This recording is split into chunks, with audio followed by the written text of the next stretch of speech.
FENACODET presenta Detallista y Globalización, un programa de análisis y orientación del comercio nacional e internacional. Detallista y Globalización. Muy buenos días, amigos televidentes y detallistas de todo el país. Este sábado, como cada sábado, estaremos con ustedes llevando su programa Detallista y Globalización, recordándoles que es una producción de FENACODET y le llega a ustedes gracias a la cortesía de Pastorizadora Rica, la Cervecería Nacional Dominicana, la Cooperativa Momón Bueno, Induban y Codepa. Vamos a compartir, como cada sábado, con Marcelino Castillo, es presidente de FENACODET, aspirante ahora a la presidencia. ¿Otra vez? Sí. ¿Cómo va a ser? Y Héctor Sánchez, que nos acompaña aquí. Héctor. Muy buenos días, compañeros detallistas de todo el país, amigos televidentes. Como siempre, pensamos hacer un programa que sea de mucha utilidad para ustedes y para el país, si ustedes nos lo permiten y Dios también. Marcionilo. Buenos días, amables televidentes, como cada sábado aquí en su programa Detallista y Globalización por el programa 12 y 45 y las redes sociales. Un saludo para todos los dirigentes a nivel nacional, para todos los amigos televidentes que siguen las incidencias de este programa Detallista y Globalización. Y a Ramón Tejeda, a lo único que aspiramos es que FENACODET siga echando hacia adelante y vamos a apoyar a la gente que le toque gobernar en el próximo periodo. ¿Cómo es eso que a la gente que le toque gobernar? Usted va a apoyar a cualquiera, lo que usted está diciendo. Bueno, tengo que apoyar a alguien. Usted está hablando que al que le toque. O al que le toque, al que aspire, porque yo no aspiro. Ah, bueno, el que aspira. Yo no aspiro al que ¿Y aspire. si lo postulamos usted, qué pasa? ¿Usted no acepta? Bueno, ya en este proceso ya hay cosas que están muy avanzadas y entonces, imagínense. No, pero se le daría un dinamismo.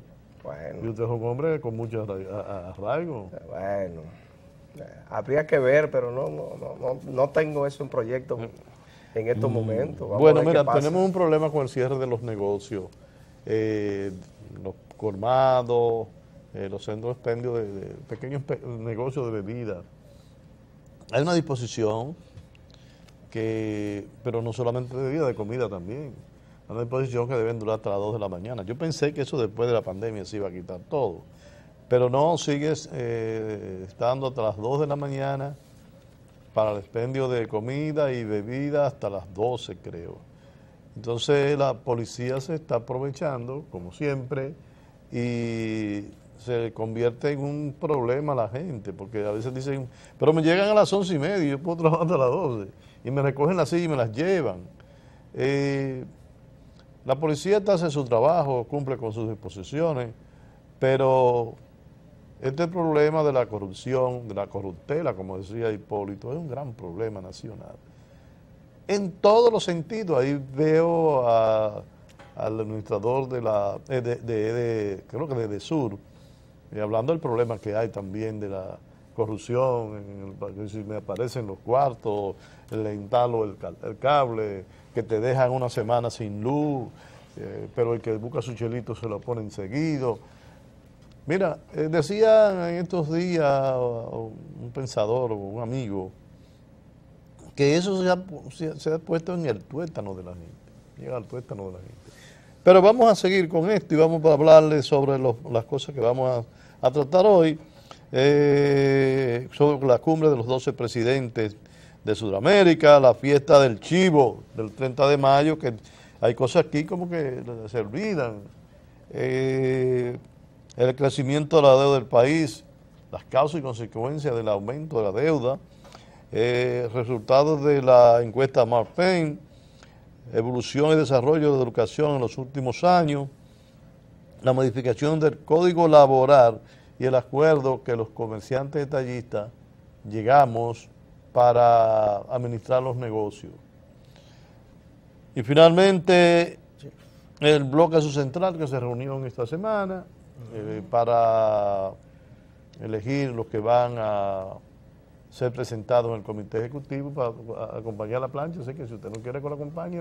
Pues es que hay campaña. Ahí es que hay campaña. Es por ahí que viene, Héctor. No, ya ahí pasó, ya ahí se eligieron los que van a participar en la plancha. Por eso, esa es Sí, la campaña. Ahí es que comienza la campaña. No, fue una campaña. Pero ahí es que comienza, ¿no? Eso no termina ahora, ahí comienza. No, ahí es que termina, porque después ya lo que se elige el presidente. O por eso, ahora es que comienza. Lo importante es que Fernando Godete está, ¿verdad?, en campaña. Ah, sí, eso es democracia. Democracia. ¿Se ofrecieron los negocios, Marcelino? Tú que estás en negocio. Jeffrey.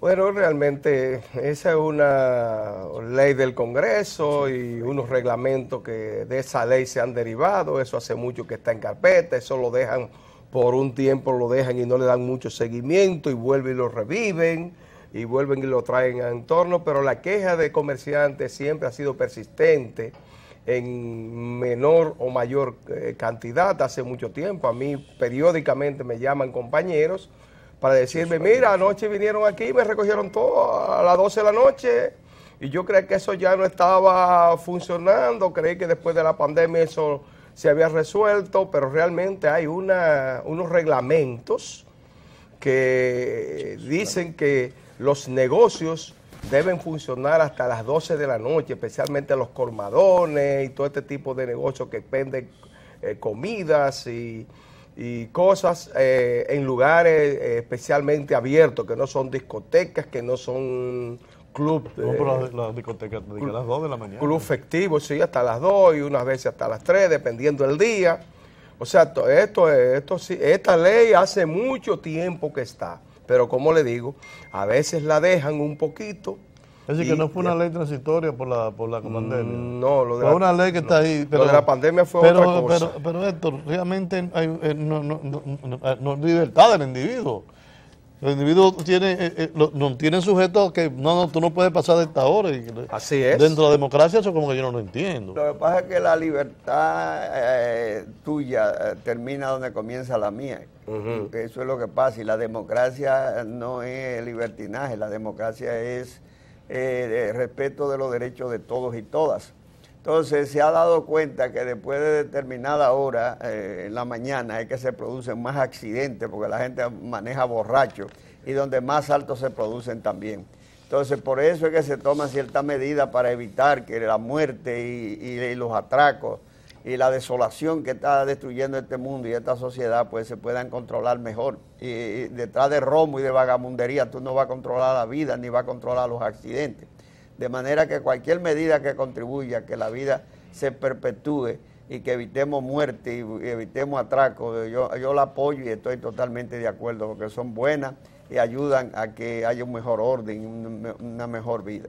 Es decir, que tú no puedes estar en las puertas de tu casa a las 2 de la mañana bebiéndote un trago porque la policía te va a mandar para mucho menos haciendo bulla para despertar, no dejar dormir los vecinos. Si está encerrado en la casa y no permite que no se permite que a cierto decibel usted en su casa puede hasta amanecer y seguir corrido. Pero según los reglamentos que tienen las autoridades, pues ya a las 12 de la noche los colmadones y todo este tipo de negocios que da servicio deben cerrar a esa hora y seguir hasta las 2 de la mañana, lo que le dije ahorita, los centros de discoteca, los centros festivos, los clubes. Y en el caso de la comida, ¿cuál es el problema? Bueno, lo que pasa es que ya a esa hora comienza, se supone, a recogerse todo.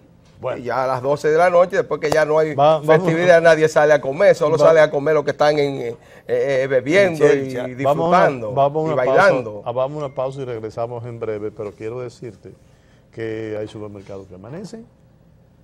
Sí, pero eso es venta de ella. Venta de todo. Eso no venta de todo. Ahí se vende bebida, lo que tú quieras. Pero eso no lo persiguen. Pero para ver se lo trancaba en la casa. Para ver donde tú quieras. Vamos a una pausa y regresamos en breve. Ay, Dios, bueno. Detallista y globalización. Detallista y globalización. Seguimos con su programa Detallista y globalización. Nosotros hemos dado seguimiento de alguna manera al encuentro que Lula da Silva, presidente de Brasil, hizo en su país, en Brasil, invitando a los 2 expresidentes de Sudamérica para fortalecer un proyecto que la otra vez cuando era presidente inició.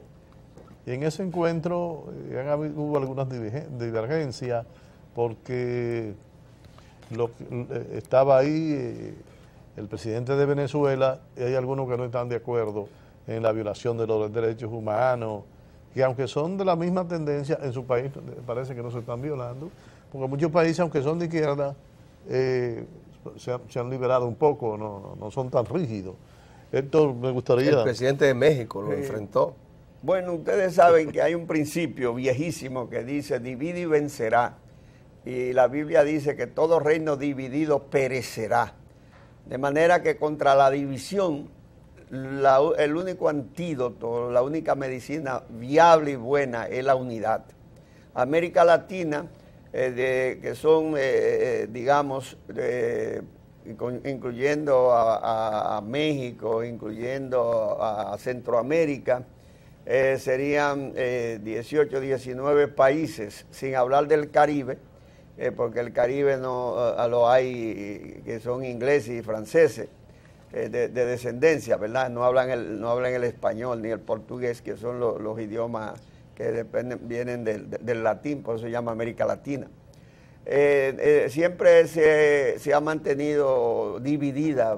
Todos los grandes líderes, Bolívar, San Martín, Duarte, José Martí, lucharon por la unidad porque entendían la importancia y el poder que tiene la unidad de los pueblos y de las naciones. No me deje al Che Guevara. No, todos los grandes líderes, Fidel, el Che Guevara, todos los grandes líderes latinoamericanos se dan cuenta que el gran poder de este continente, que es el granero del mundo y va a ser la reserva de comida y de agua del futuro de la humanidad, si se mantiene unido avanza.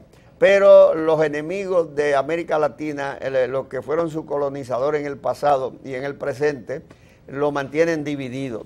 Por eso ahora Lula da Silva quiere impulsar el proceso de unidad en la diversidad.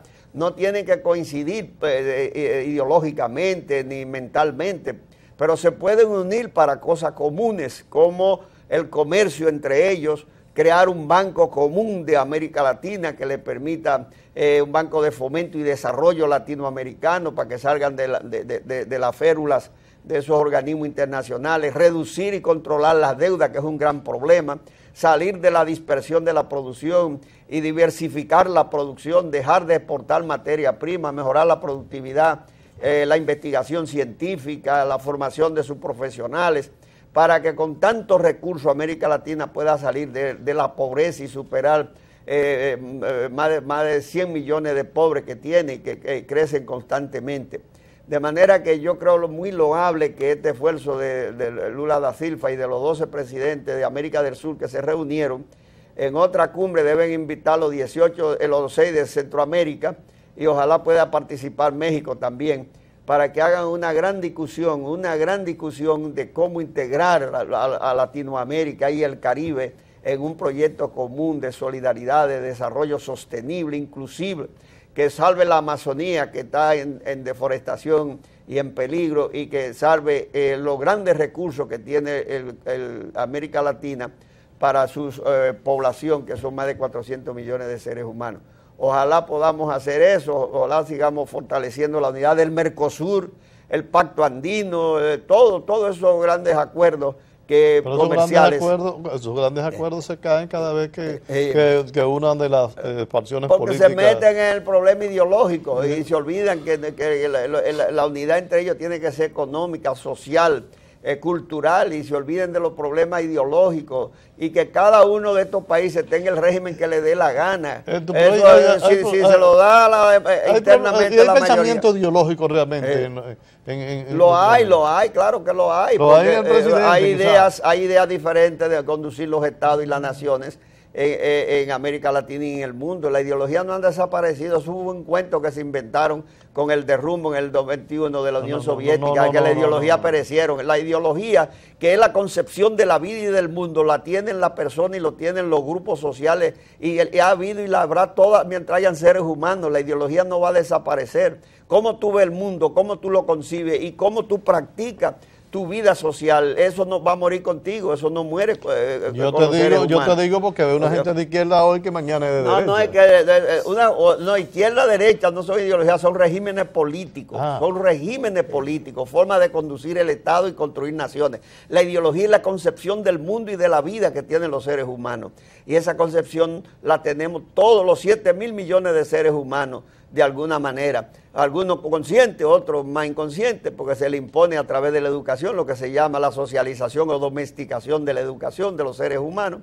y otros la tienen más racional, más consciente, pero ideología hay y habrá. Y usted, Marcelino Castillo? No, realmente yo creo que es muy interesante. Estos encuentros fortalecen lo que son los conglomerados, especialmente regionales. En el caso de América del Sur es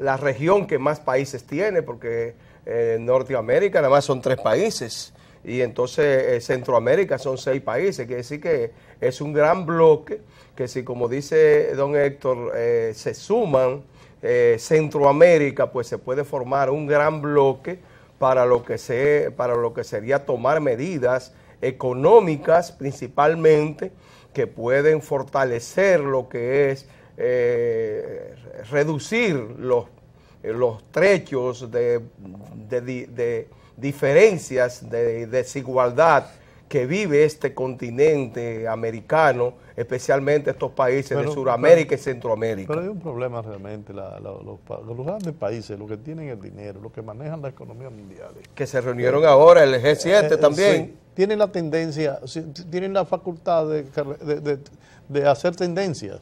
Tenemos, por ejemplo, en el caso de Venezuela, que Maduro tenía su línea, y comienzan a abrirle hasta que lo atraen, y de buena primera que pues seguimos haciendo esto, pero estamos abiertos a la economía. Más moderado. ¿Cómo pasó con la China?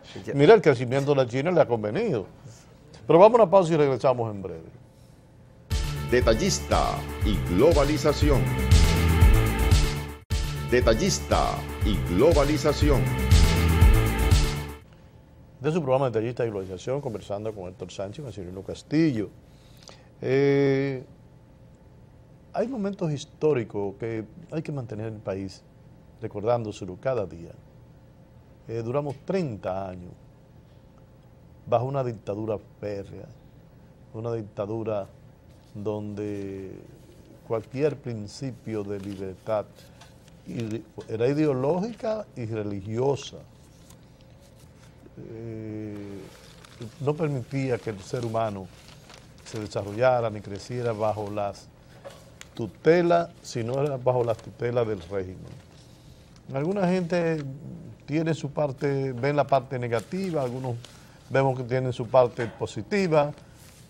Por ejemplo, algunos dicen que los regímenes, así como fue el régimen de Trujillo, que por eso hablamos el 30 de mayo, y lo recordamos a raíz de que esta semana pasada pues, fue el 30 de mayo, que fue cuando ajusticiaron llama a algunos, otros llaman cuando mataron, pero realmente hay que, si tú buscas la parte positiva de los regímenes dictatoriales que hubo en América, no son tan malas.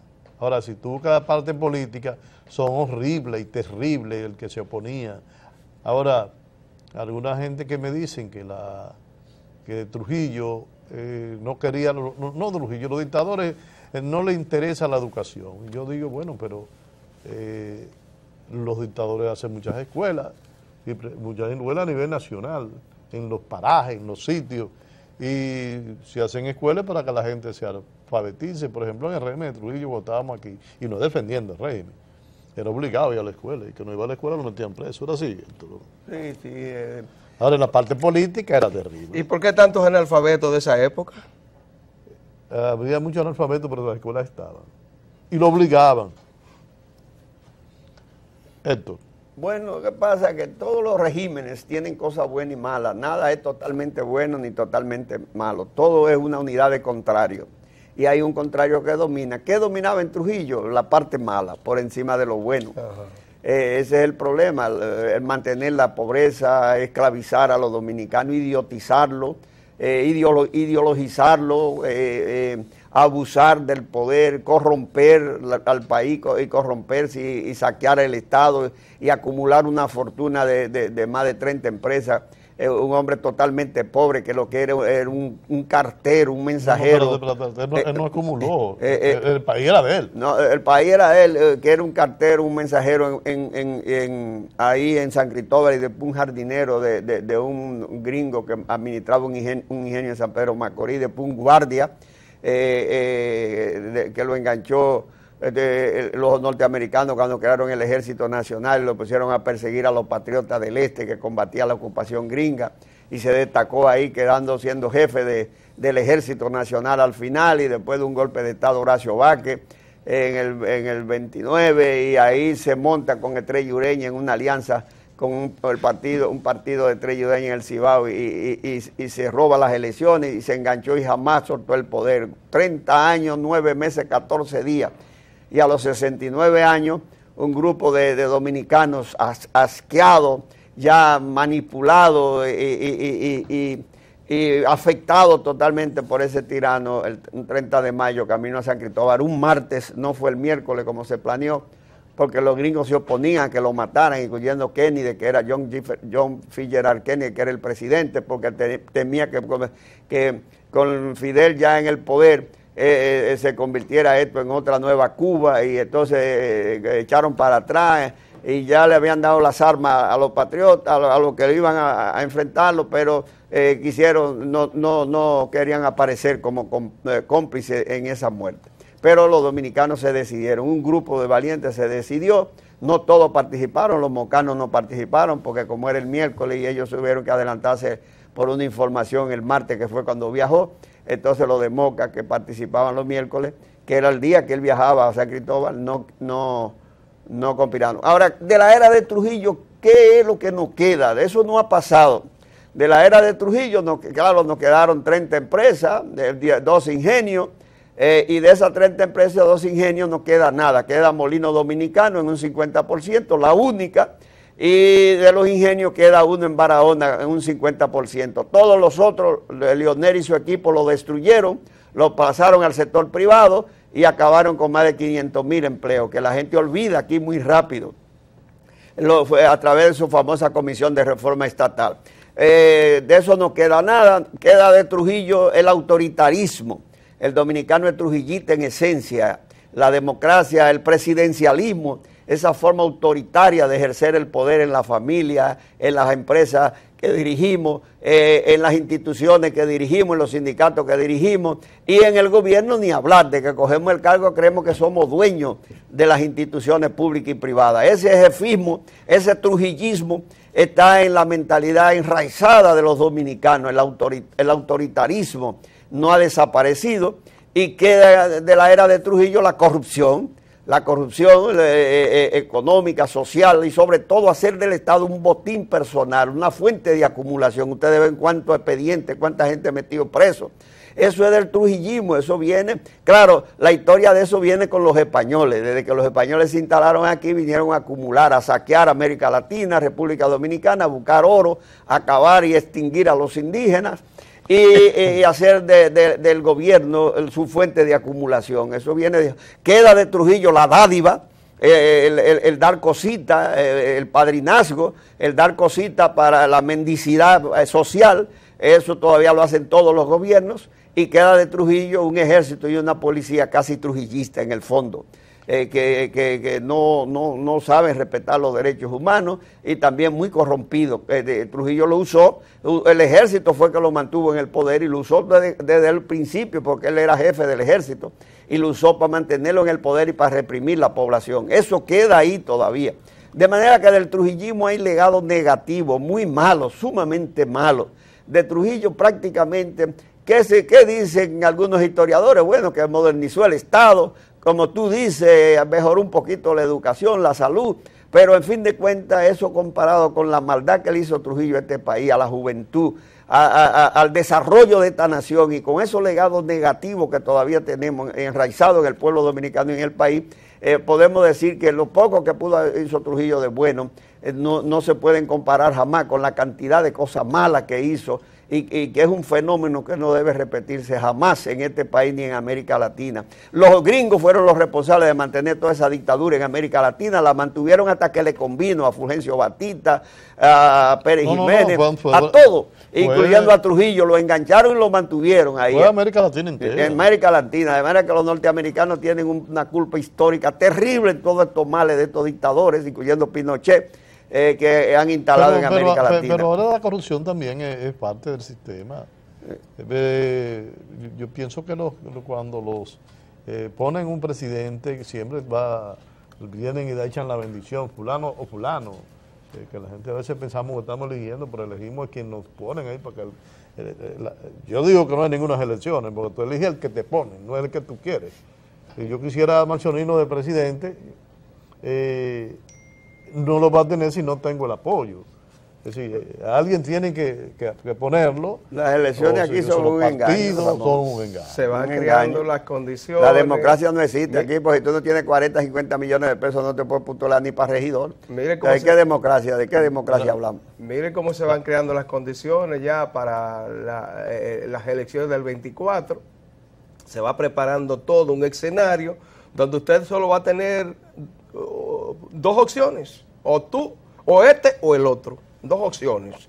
Pero volviendo a Trujillo, que 62 años se cumplieron ahora en esta semana del ajusticiamiento, como decía Héctor, el martes 30 de mayo a las 9:35 de la noche fue cuando se dio este enfrentamiento que culminó con la vida de los 31 años de dictadura de Rafael Leonidas Trujillo, a quien le llamaban tantos apodos, el general, el chivo, Chapita, y él se hacía llamar Dios y Trujillo.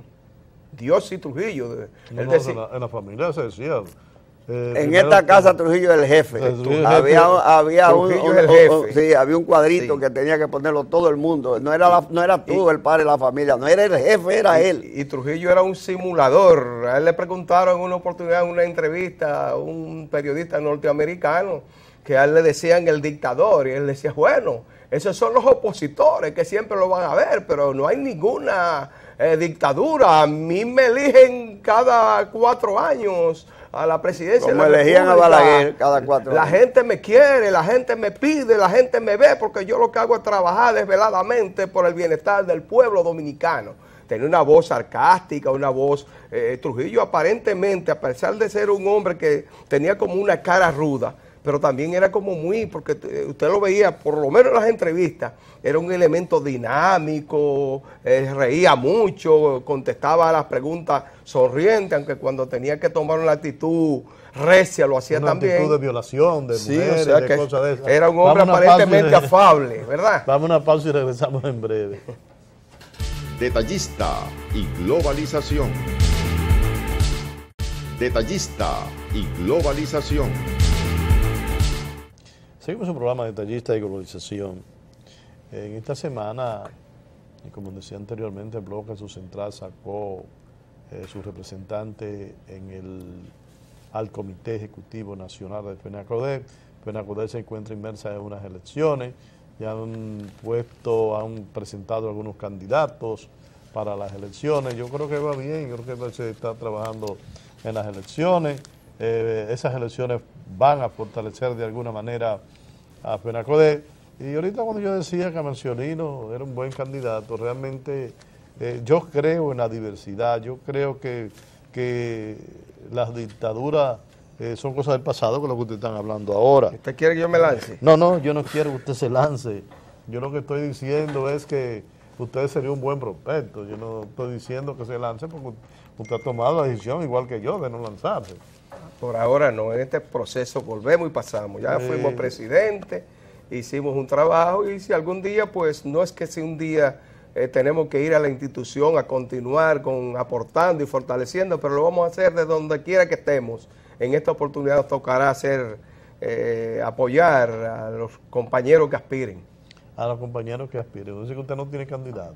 Todavía no. ¿Y Fello? ¿Qué pasó con Fello? Todavía no. Bueno, Fello no sé, porque no sé qué. Pero usted era el que le iba a dirigir la campaña. Sí, pero no sé, no me ha dicho si él mantiene sus aspiraciones. No ten eso. No le puedo decir porque hace días que no nos comunicamos desde la última vez que nos vimos en una reunión del Bloque Sur. ¿Usted cree que Fello negoció entonces con el otro candidato? Bueno, ya esa parte yo no la manejo porque él no me lo ha dicho a mí personalmente. Bueno. No me ha dicho, ya No, yo una me pregunta que retiro. yo le hago, como usted era. Hasta el último momento que estuvimos hablando, él estaba aspirando a la presidencia y yo, que tengo un compromiso con él, le dije, bueno, si usted aspira, cuente conmigo, a Fello. Si usted aspira, cuente conmigo, pero no sé de ahí para acá qué ha pasado. Usted tiene unos votos escondidos ahí, lo del bloque norte-noroeste. Esa gente son suyos. Yo tengo algunos votos en los diferentes bloques porque nosotros hicimos un trabajo que muchos lo supieron valorar, la mayoría. Usted tiene unos votos también con las mujeres. Y en asuntos coyunturales también, también la gente puede ponderar. ¿Y de las mujeres usted tiene el voto? Yo soy en las mujeres, gracias a Dios, donde quiera que yo he estado, las mujeres y la juventud, especialmente a las mujeres, he sido un gran luchador y trabajador por los derechos de las mujeres en las instituciones donde están. Pero yo creo que FENACODE se está preparando para un proceso democrático. Si aparecen 2 o 3 aspirantes a la presidencia, yo creo que eso dinamiza y eso da la oportunidad a que se escoja entre uno, otro, y eso yo creo que es muy positivo y además de que fortalece la institucionalidad. Ojalá aparezca. Hubo una encuesta, Héctor, en esta semana pasada, creo que fue, de la Marpen, de Bernardo Vega, donde la gente ve, donde resaltan nada más los presidentes, que fulano tiene un 37, que el otro tiene un 47, que si se unen alcanzamos el poder o te quitamos del poder. ¿Realmente cuál es tu concepción? Bueno, mira, la encuesta de Bernardo Vega es una encuesta, digamos, muy buena, porque no solamente midió, digamos, la simpatía de los principales líderes y candidatos potenciales del país, cuyos resultados lo conoce todo el mundo. Lo más importante es que valoró varios aspectos. ¿Cómo valora la gente? Primero, la cantidad de gente que no tiene partido, que no le interesa la política ni los partidos. Un 33%, eso es bastante, muy alto. En los últimos 10 años eso ha subido de un 7 a 33%, 26% más. Eso implica el disgusto que tienen los dominicanos y dominicanas con los partidos que han gobernado o desgobernado y los líderes de esos partidos. El otro elemento importante es que mide los grandes problemas, el disgusto que tienen los dominicanos con la economía. Más del 50% se sienten que están peores que antes de subir Abinader al poder, y casi más del 55% ve que su futuro es incierto.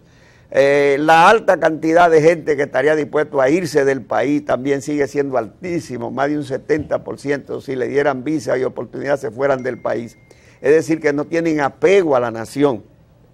Pero a eso súmale también la manera en que los dominicanos consideran los principales problemas de este país, que siempre es una constante. Salió en Gallup como los principales problemas, sale en este y en todas las encuestas que se hacen. El costo de la vida, de lo que hemos hablado aquí, el principal. El dominicano piensa mucho en la comida, y como hay un tanto pobre, casi 3 millones de pobres dominicanos y dominicanas, pues la comida para ellos es fundamental.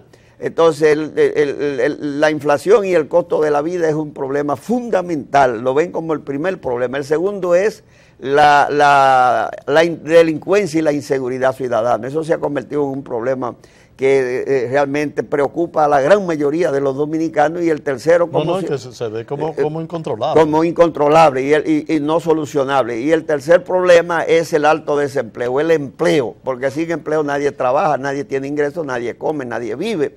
y el alto desempleo en los jóvenes y en las mujeres preocupa mucho a los dominicanos. Por tanto, digamos, la encuesta sigue siendo una medición del fracaso del programa de gobiernos de los 20 años del PLD y de los 3 años que lleva, más de 3 años ya que lleva Abinader, y debe servir de orientación. Tenemos que ir a una pausa. Usted, amigo televidente, no se vaya, que en breve continuamos con ustedes. Detallista y globalización. Detallista y globalización. Seguimos un programa Detallista y globalización.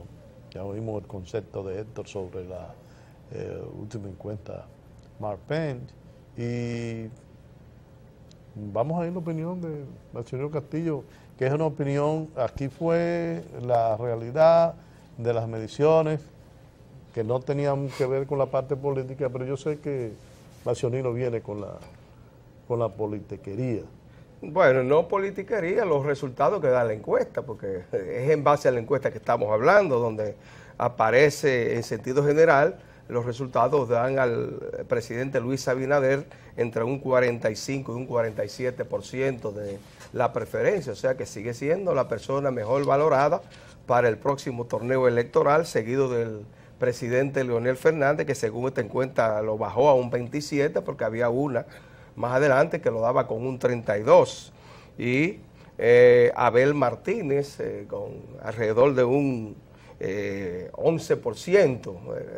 Realmente parece que la situación económica del país, lo que decía Héctor de cómo ve, alrededor de un 53% ve que la situación está peor o igual, un 53%. Sin embargo, cuando se va a votar, pues la gente dice, bueno, a pesar de eso, yo sigo votando por Luis Abinader para que la cosa pues pueda seguir mejorando. Entonces, esta es una parte que da la encuesta. Habría que esperar a ver las próximas que vienen. Lo que sí es una realidad es que parece que el candidato que va a competir con Luis Abinader parece que va a ser Leonel Fernández de la Fuerza del Pueblo, porque hay muchos PLDistas que al día de hoy pues no tienen una decisión y prefieren decir que van a votar por Leonel Fernández antes que votar por su propio partido y candidato, que es en el caso de Abel Martínez. Y muy difícil votar por el PRM. A propósito de eso, salió ahora en la prensa de hoy donde decía Danilo Díaz que en ningún caso, en una segunda vuelta, los PLDistas votarían o harían un apoyo de alianza a favor del PRM y su candidato presidencial. O sea que esto se mantiene y había que esperar a ver. La diferencia entre el PRM y los demás partidos es menos que la diferencia que hay entre el PLD y Leonel Fernández. Yo creo que es menos. Bueno, yo siento que los PLDistas se sienten que perdieron el poder por el rompimiento de Leonel. Pero esos no son los PLDistas, eso es un reducido grupo de PLDistas. Los PLDistas ven, óigame bien, yo conozco esa idiosincrasia. Los PLDistas ven que si Abel Martínez no es el competidor que puede sacar a Luis Abinader y al PRM del poder, y la opción es Leonel Fernández, los PLDistas, en gran mayoría, y la misma encuesta lo dicen, van a votar por Leonel Fernández. Eso es lo que dice, o sea que no es así. Eso es una cúpula del partido que está muy equivocada, una cúpula del PLD que está muy equivocada, unos dirigentes que están muy equivocados, vendiendo una aberración en contra de Leonel Fernández, que fue un líder que tuvo 12 años en el poder y que de una u otra manera le llegó a muchos PLDistas. Pero hubo mucha alianza entre Leonel y el PRM. Bueno, coyunturalmente le favoreció al PRM por la situación que se presentó entre Leonel y Danilo Medina en esa coyuntura, pero eso se ha ido mermando y los PLDistas ya lo que ven es que van a buscar el poder o con Abel o con o con Leonel Fernández. Como Abel Martínez al día de hoy se mantiene un poquito todavía rezagado, ojalá que en los próximos días pueda vencer todos los problemas que tiene, le renunció Francisco Javier García de su equipo de campaña, el problema no, y todo este tipo de cosas. El problema no es realmente Abel Martínez. El problema para mí es que el poder político del PLD frente a la justicia es difícil levantarse en este momento hasta que no se aclare todo. Yo no estoy condenando a nadie, pero hasta que no se aclare todas las acusaciones que hay contra los principales dirigentes del partido, la gente no es fácil decir, bueno, me voy por aquí. Hay dirigentes que son fieles, que se mantienen en el partido, porque el partido no es de un grupo, el partido es de todos, y mañana esos dirigentes pueden ser cambiados. Es que en todos los partidos hay gente buena y gente mala. Mire, a propósito, ahora que murió un gran hombre del Partido de la Liberación Dominicana, yo lo pude conocer y tratar, a José Joaquín Vidó Medina. En todos los partidos hay gente buena y gente mala. En el PLD de hoy, en el que queda mucha gente buena. Los corruptos, los malos, es un grupo, es un grupito que lo hay a nivel general y a nivel de los pueblos y en todas las ciudades y en todas las cosas, pero la mayoría de la gente son gente buena, como lo hay en el sector de Leonel y como lo hay en el gobierno actual. Sin embargo, eso no es una concepción del pueblo. La concepción del pueblo es que los políticos, en sentido general, los políticos que son los que dan las encuestas. Sí, pero se comportan iguales. Se comportan tienen iguales, la misma conducta. Y van a la corrupción y van al poder a buscar cosas. Esa es la concepción de la población. Es decir, que son pocos los que se postulan para llegar a servirle a la nación. Como decía la consigna. Y sin embargo la gente es por eso que votan. La gente vota por esos. ¿Tú sabes por qué la gente vota por eso? Porque hay muchos dominicanos que dicen, bueno, yo no voy a recibir nada, se lo van a coger como quiera. ¿Cuánto que tú me vas a dar? Pues dámelo ahora y ya, y se acabó. Precisamente. Entonces, es una concepción del pueblo dominicano que ya lo tiene acostumbrado. Pero lo ha acostumbrado a los políticos. Un hombre serio como Héctor, aspirando, que quiere, y no por ahí, que es mi hermano, mi amigo, pero un hombre serio en política. No tiene recursos para competir. No tienen los recursos, pero además tampoco invierten. Recursos y un partido grande. Tampoco invierten porque hay mucha gente que tiene los recursos y la clase alta invierte su dinero en ese político para que vaya en un momento a defender sus intereses, pero en el caso de esto no va a defender los intereses de la clase alta, él va a defender los intereses de la nación. Así mismo. Lo que sí yo le digo a ustedes y a toda la nación es que ese grado de ignorancia, de dominio político, de ideologización, ahí entra la ideología precisamente, de la población mayoritaria, esa incomprensión de la política y de los políticos y de lo que es el Estado y administrar el Estado, que tienen una gran mayoría en la nación. Eso no va a ser siempre. Cada vez hay más gente estudiando, cada vez hay más gente en las escuelas, cada vez hay mayor intento de educar a la nación, de racionalizar. Mira, de eso vamos a conversar precisamente de la educación, pero permíteme que sea en el próximo bloque. Usted, amigo televidente, no se vaya, que estaremos nuevamente con ustedes en breve. Detallista y globalización. Detallista y globalización. Seguimos un programa de Detallista y globalización conversando con Héctor Sánchez, Marcelino Castillo. Hay una posición de unos 300 científicos en el mundo que dicen que la inteligencia artificial va a ser un gran problema para la humanidad. Va a ser un gran problema para la humanidad porque llegará el momento donde las máquinas son las que dirijan el mundo. Y quizás sea ahí que Héctor dice que va a cambiar, ¿no? Cuando las máquinas esclavicen a los humanos. Sí, porque las máquinas son inteligentísimas, las máquinas que estamos haciendo, que yo siempre digo a la gente, no, que esos no son los seres humanos, esas máquinas la está haciendo Dios mismo a través de un ser humano, porque es que se ha llevado lejos. Se ha llegado a ser gente de metal. Entonces, el único que tenía el poder de crear la vida era nuestro Señor, y ahora hay vida artificial. Sí, hay vida artificial. Bueno, esas máquinas mueren igualito que los seres humanos. Vida artificial, la gente no puede vivir si no... la gente puede vivir artificialmente hasta un grado, pero quien da la vida todavía es la naturaleza o acompañada de un ser creador que es Dios. Pero Sí, realmente pero todavía la reproducción humana no es posible. No es posible la reproducción humana sin un vientre femenino. No, como que si no, eso lo hacen en laboratorio. ¿El qué? O ponga un laboratorio a París. ¿Cómo que no?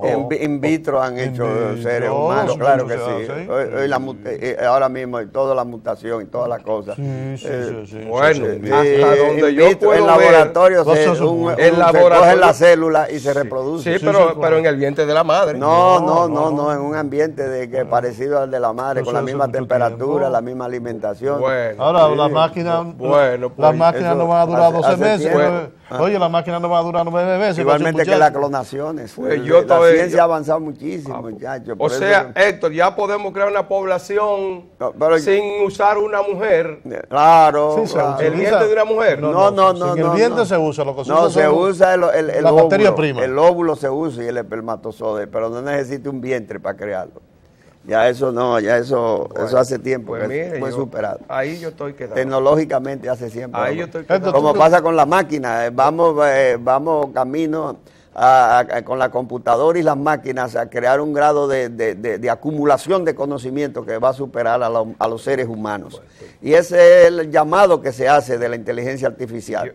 Que la inteligencia artificial es tan peligrosa que es capaz, peor que las pandemias como el COVID-19 y peor que las guerras nucleares. Y lo que la han creado, como son el dueño de OpenAI, los grandes científicos que fueron los guruses de la inteligencia artificial, los padrinos, los que llamados premios Nobel en esa área, que son Jeffrey Hinton y Joshua Bengio. En esta semana pasada alertaron al mundo, tenemos que detener ese proceso de la inteligencia artificial porque puede ser mal usada, manipulada y poner a la humanidad en una encrucijada que no sabe a dónde puede parar. De manera que esa es una advertencia que los científicos deben tomar en cuenta y los gobiernos y todo el mundo, porque por ahí podemos llegar a un camino sin salida, muy oscuro, creyendo que vamos a avanzar. Bueno, yo estoy de acuerdo con la inteligencia artificial y lo que significa a favor y en contra. Ahora, yo quiero conocer la población que se ha ido reproduciendo a través de la inteligencia artificial sin la necesidad del uso de los vientres de una mujer. Bueno, yo quiero conocer esas personas porque hasta ahora se ha dicho, se ha comentado que es posible, pero yo no conozco a una persona que diga ese ya fue formado, ese fue creado, ese nació sin utilizar el vientre de una mujer. A mí hay que demostrarme eso. Al día de hoy yo no estoy consciente, no conozco ese caso. Bueno, tendríamos que seguir investigando para esos fines. Investiga porque realmente hace mucho tiempo. Bueno, pero dígame a dónde está ese habitante. Que se han hecho, no, yo no estoy diciendo que están haciendo, yo estoy diciendo que está la capacidad de hacerlo. La que capacidad. Se ha hecho. Se han hecho en laboratorio. In vitro se han hecho. Claro que sí. Claro, con el óvulo y el espermatozoide humano, sin eso no es posible. Sin la célula humana no es posible. Porque lo que no se ha creado es las células humanas que reproducen la vida. Eso todavía no se ha creado. Por eso, entonces todavía. Pero no en el vientre, no en el vientre. El vientre que es artificial. Señora, así llegamos al final de su programa Detallista y Globalización, recordándole que es una producción de FENACODET y le llegó a ustedes gracias a la cortesía de Pastor Echador de Rica, Cervecería Nacional Dominicana, la cooperativa Momón Bueno, Indubán, Mejía, Alcalá y Codepa. Hasta el próximo sábado, les decimos Héctor Sánchez, Acionel Castillo y Ramón Tejeda, quien les habla. Que pasen todos muy buenos días. Será pues hasta el próximo sábado, si Dios quiere. FENACODET presenta Detallista y Globalización, un programa de análisis y orientación del comercio nacional e internacional. Detallista y Globalización.